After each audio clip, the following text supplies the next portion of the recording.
Tobacco, tobacco, sing sweetly for tobacco. Tobacco is like love, oh, love it, for you see, I will prove it.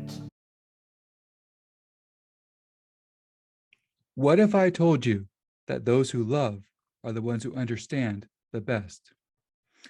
Often in our training as researchers, we're told to be impartial and unbiased and that we are neutral observers. And that's very important for empirical knowledge. But what we're going to learn about this week is how is their knowledge through love and art. And a lot of the readings for this week have some aspect of appreciation or love that affects the way that the writer understands the art object. First, I'd like to talk about the work of Samuel Hazo. Hazo is a living poet. He is in his 90s and still at it. He is a poet from Pittsburgh who founded the International Poetry Forum. He is also a professor emeritus at Duquesne University. And this idea of love in hermeneutics that we're going to explore today is largely based off his research. And he is following a philosopher called Jacques Maritain, who was a 20th century French personalist philosopher who thought about how does medieval Thomistic theology and philosophy influence our views of art and aesthetics now.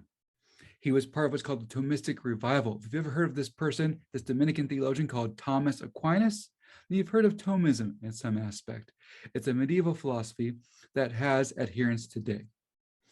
But I also said that Maritain was a personalist, and that's a very confusing and kind of widespread philosophy. Maritain even quipped that there's many personalisms as there are personalists. But the kernel of it is a focus on the human person. So it has a middle ground between individualism on one hand and communitarianism on the other hand, even though personalists still tend to consider themselves communitarian. It has an emphasis on the dignity of the human person. And some architects of this philosophy, there's Maritain, but there's also the philosopher Martin Buber, who had this idea of I-thou relations, and that in the beginning was relationality. So I can interact with you as a thou, a person, a whole person, or as an I-it, where I'm analyzing and taking apart and objectifying in some ways. Now, just like paranoid and reparative readings, we have to move in between the I-it world and the I-thou world. But this idea of personalism is that at its heart is to focus on the dignity of the human person. So it's no wonder that Maritain was part of drafting the human rights ideas that we have today. Maritain's writings on aesthetics are very influential on both the research and the poetry of Samuel Hazo. I like to look at that in a particular way with one of his poems. This is Midnight Pipe, from his collection, My Sons in God. I tamped tobacco in my pipe and flare a match to it, and blew the bedroom air with smoke that curls and layers to the light. I find I cannot smoke without some light. The taste of tongue must match the taste of sight for me regardless of the time of night. My heart thuds, blind against its jail of bone. I feel it while I hold this blackened stone of briar in my palm. The punctual blood aflow since God breathed Adam out of mud and sailed the risk of Noah through the flood. I time 3 smoke rings to the talk of blood. And think of old Mark Twain, who puffed a cob the night he died, as if he meant to rob the thief who waited by his bed of one persisting relish from the past of men. I rack my pipe and wait and wonder when I will breathe out and never in again. That last couplet again. I rack my pipe and wait and wonder when I will breathe out and never in again. I really love this poem. So maybe keep that in mind while I'm unpacking for you and thinking about it with you today. So first, we're going to go through this poem and think about different things about it, but I want to give a little background, a little more like technical details. So think back to our first talk, and we talked about tamping a pipe. Let me bring out the tool again. So tamping means that's just action of putting tobacco in the pipes. You can do it with your thumb, or they're going to be tamping tools. Here's one, a little fancier, that came with this Briar pipe I have. And here's a very common one, very useful tool. So it's the idea of tamping the pipe. There's also the idea of there's different pipes going on in this poem. So there's the Briar pipe that, let's get back to Hazel's words, the blackened stone of briar in my palm. What you're seeing right here, this is a briar pipe. So that's a wood pipe. And here's something that's very fascinating about briar pipes. The tree they come from when they're selected are best if those trees are in an environment, in a bioregion where they struggle, where they work hard to survive and live. And that gets you the best briar. And another poem in the same collection, Hazel talks about the sort of cosmopolitan aspect of tobacco, that he has an English pipe with Algerian briar and Dutch tobacco. So there's a way where there's concerning realities. We keep talking about how there's colonialism embedded in any thought like that, but also there's this cosmopolitanism where any act of smoking with a pipe in particular is going to have these different areas in a global network contributing to that. So this is a briar pipe made of briar wood. So it goes from a briar pipe at first, which is what he's smoking with, to a corncob pipe. So you can cut off the corn kernels. You can make one of these yourself. You cut off the corn kernels, bake it, add some sort of finish to it to help it stay, and then have a wood stem. That's what he imagines Mark Twain smoking at the end. And Mark Twain did have quite a few cob pipes. He also smoked a lot of cigars, and we'll talk about him with the long nines next. So it's very fascinating that, just point out, there's these two pipes in there, that briar pipes are ones that can sometimes be like your prized pipe. It can be maybe more of an enjoyable smoke. It can be more expensive pipe when people get sort of the very sort of fantastic, overpriced, I shouldn't say overpriced because they're done very well, but they're fantastic, highly priced pipes like a Conovitz or a Boer Nord, something like that. They're made from briar often. This pipe cost $5 back in 2012. So these tend to be cheaper pipes. But that was just some background knowledge in case there's some technical details in this poem. Hazel is a lyrical smoker, like the lyrical smokers we had before, where the person writing is also someone who's experienced tobacco consumption, which can be different than some of our other writers, such as George Eliot, where there's like a distance to it. But that's just the technical details. Really, the heart of the matter is this is a meditation on mortality at midnight. That time at midnight can be very important, especially since Hazel comes out of what's called the Catholic intellectual tradition. And in that tradition, in that way of thought, midnight is an important time for prayer and liturgical worship. Monks will rise at midnight traditionally to pray vigils, to pray something called the divine office or the work of God. And an interesting kind of little tidbit is the linotype for this particular book of poems is called Benedictine book. Benedictines are an order of monks who would traditionally have risen in the middle of the night.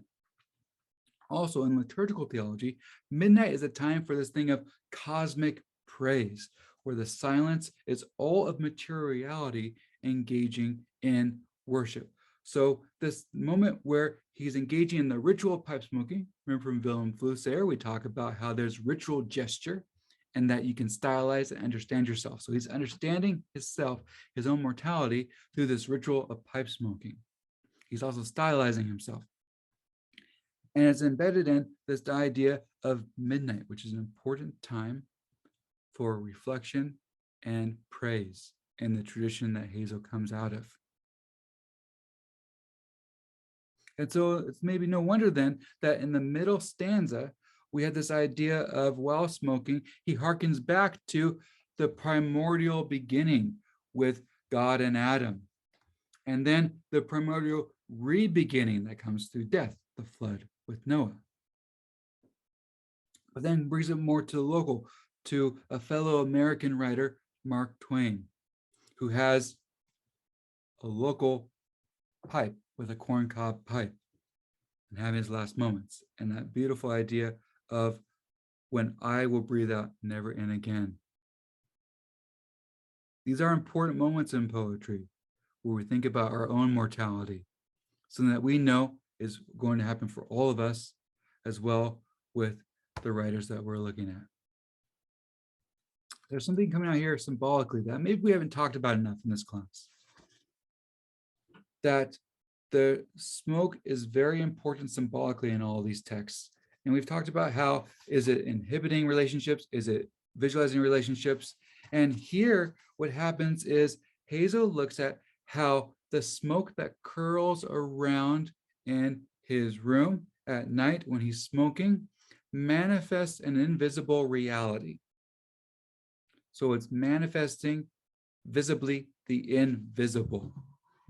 Here's what I mean by that. You often don't see your breath. We're breathing in and out of rooms, filling up the space, and we don't see it unless maybe it's cold outside. But smoke is a ritual way of manifesting that. So he meditates on when will I stop breathing, because his breath is literally hanging in the air in the blue smoke tendrils that he sees. So it's very important that the idea that starts with he turns on the light to be able to see. And I want to propose that there's something important with the idea of manifesting our breath and the turn towards the Genesis account of Adam and God. So here's the line again. I feel it while I hold this blackened stone of briar in my palm, again, the briar pipe. The punctual blood, a flow since God breathed Adam out of mud. So there's a relationship here between how someone smoking lets out their own breath and it's visibly manifested, it's visible, and God breathes into Adam. And so Adam as visible manifestation. So there's this idea of, it's called the imago Dei in the tradition that Hazel comes out of, the image of God. And I think it's fascinating. I don't really know what to do with that. I don't want to foreclose or predetermine any of your readings of it because you're reading this week. But that's a fascinating connection there. That's different than a lot of the different symbolic interpretations we can have of smoke hanging in the air with previous texts. Another thing I want to point at, and look at this when you visibly see the poem, because right now I'm reading it to you, but when you visibly see it, notice that it's very regular in its form. There are 3 stanzas of 6 lines each. That does not break. When you're looking at poetry, always look for patterns, and then when the patterns break or if they don't break. Pattern breaking is an important area for meaning making, for you to interpret the poem. This poem has where the pattern continues. It's regular rhythm. You know, my heart thuds blind against its gel of bone. I kind of made it doggerel there. It's a much more beautiful poem than how I just read it, but there's a regular rhythm and a regular form that continues. And that's related even further with how we have the rhythm of heart beating that you hear throughout it. And he's thinking about his own heart beating that he feels in his hands as he's holding his pipe. And that's all brought even further together. This is very much a poem unity. There's often alliteration to it. Blue, the bedroom air. Layers to the light. The taste of tongue must match the taste of sight. So there's lots of consonants, alliteration, sounds are together. This is a poem that's really trying to hold itself together. Conceptual things are being held together. The speaker is like Twain, who's puffing a pipe. It's like a historical figure, a fellow writer who's puffing a different pipe. There's also a way where the speaker is like Adam, because similar, the speaker has the blood flowing through. So there's this idea of lineage. But also maybe in ways the speaker has a divine creator aspect because speaker is breathing and manifesting in the air, and God breathed into Adam.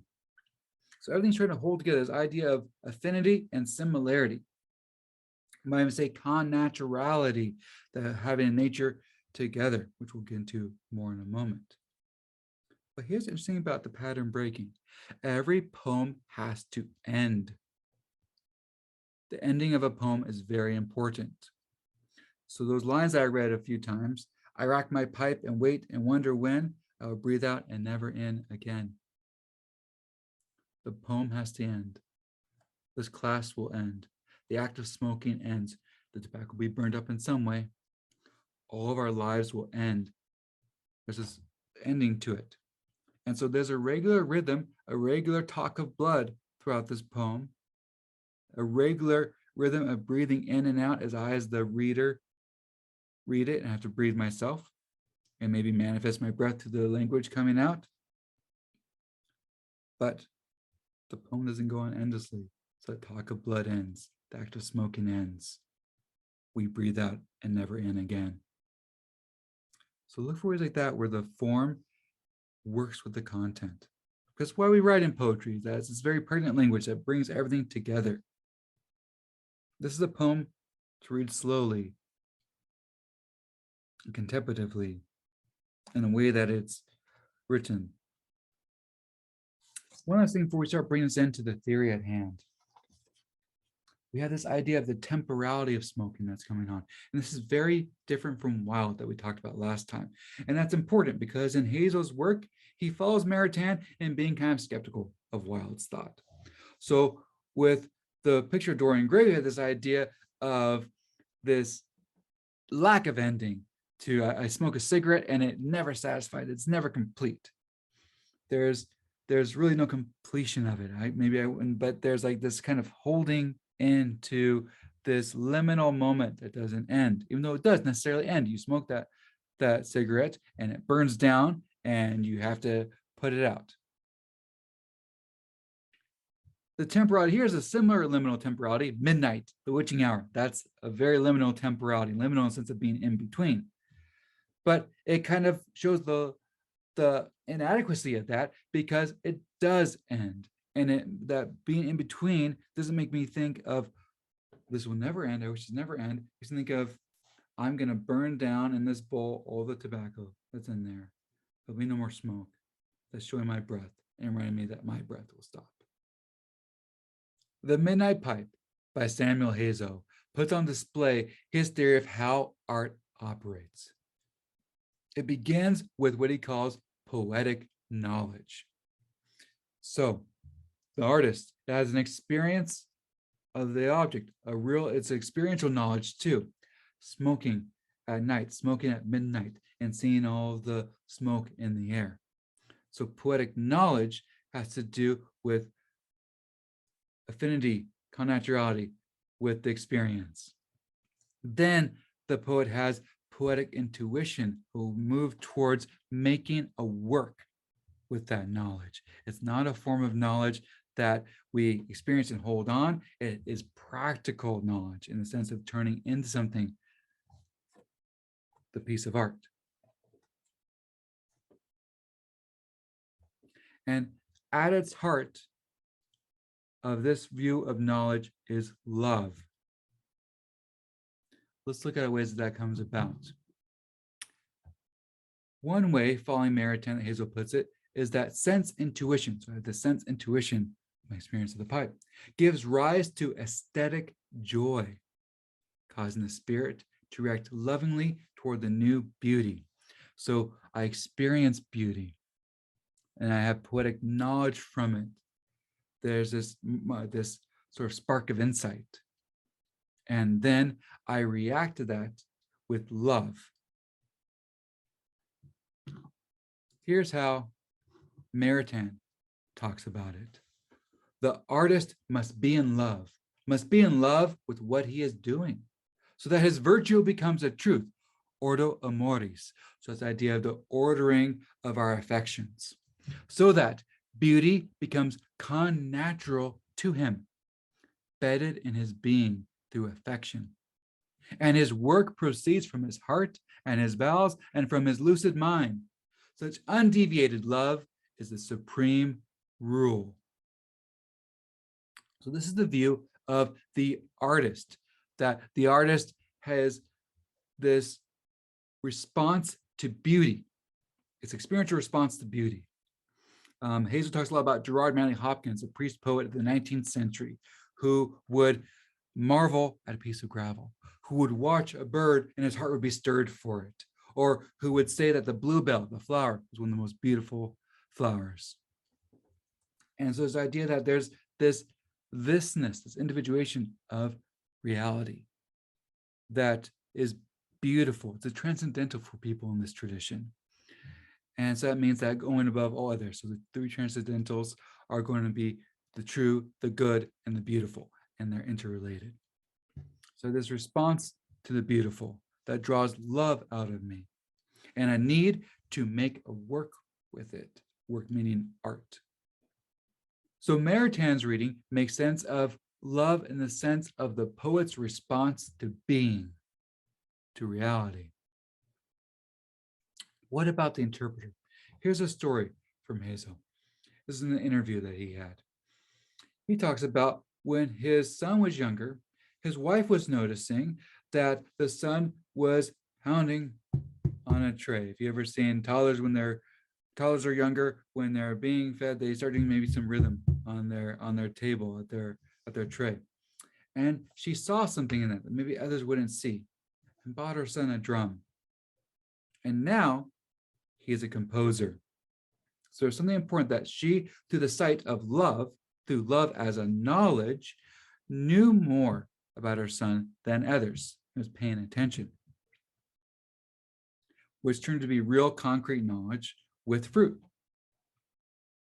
So likewise, we can think about that as a way that we can be as interpreters. Now, again, these are stances, relational stances, to borrow Sedgwick's idea, that we move in between these different ones.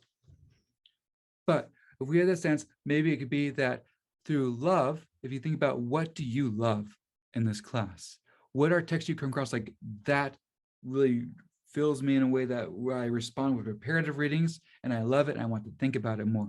What do you love in your major? What do you love in your research? In many ways, that allows you to have more insights. This is not to denigrate impartial knowledge or empirical knowledge. Those are important forms of knowledge. It's to point out there are other forms of knowledge. Let's take a look at how Hazel talks about this in his work, The World Within the Word. This is his larger published work on the philosophy of Jacques Maritain. And in it, he's quoting another scholar, a Hopkins scholar, who is writing about this nature of poetic knowledge in Gerard Manley Hopkins. That's that priest poet I mentioned a moment ago. And so some ideas to understand in here is that it's going to compare scientific knowledge to poetic knowledge. And it'll seem kind of antagonistic at first, but that's not how I mean it for you. I know many of you are in the sciences. I mean this more as these are different forms of knowledge, and you're being trained very heavily in empirical knowledge, and maybe not given enough outlet for poetic knowledge. Oh, I also want to point out there's the idea of inscape. Inscape is a word coined by Gerard Manley Hopkins that we keep arguing about what it really means. But one way to think about it, especially in the context of this work, is that it's how the individuation of the thing that you're looking at is experienced by you. How does something say its own indwelling being externally? How do I deal out what dwells inside? Animals do it for Hopkins. Objects do it for Hopkins. There's something about the beauty of the divine in it too. It's a way of having that sense intuition of the other. So that's kind of a way to think of inscape. You can also think about it as poetic knowledge, what we've been talking about. That will be sufficient to think about this way. But just keep in mind, inscape is kind of a thorny issue, and a lot of Hopkins scholars disagree what it really means. Here's the quote. The knowledge of physical science is analytical, discursive, and accidental. Doesn't mean accident is a mistake. That means accident as in the empirical things that we can see.